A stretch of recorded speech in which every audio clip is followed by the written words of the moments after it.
আমি আপনার হাড়। আপনি যদি আমাকে সবসময় আরামদায়ক অবস্থায় দেখতে চান, আপনার ঘাড় ব্যথা, মাজা ব্যথা, কোমর ব্যথা কমাতে চান, তাহলে আমার বলা কথাগুলো মনোযোগ দিয়ে শুনুন। প্রতিদিন সকালবেলা 20 থেকে 30 মিনিট হালকা রোদে থাকুন। এতে আপনার শরীরে ভিটামিন ডি তৈরি হবে, আর তখন আপনার হাত, পা, কোমর আর হাঁটুর ব্যথা ধীরে ধীরে কমে যাবে। প্রতিদিন 30 মিনিট হাঁটুন।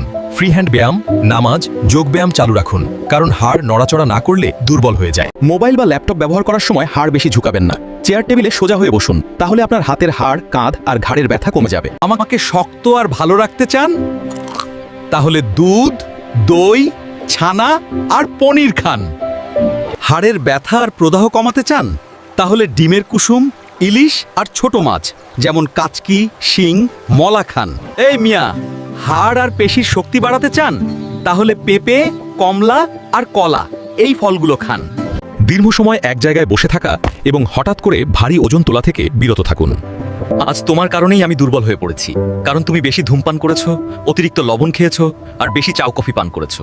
বন্ধুরা, আমার এই কথাগুলো যদি আপনাদের উপকারে আসে, তাহলে ভিডিওটা শেয়ার করে আরেকজনকে উপকার করুন। আর সামনে কিসের ভিডিও চান কমেন্ট করে জানাবেন।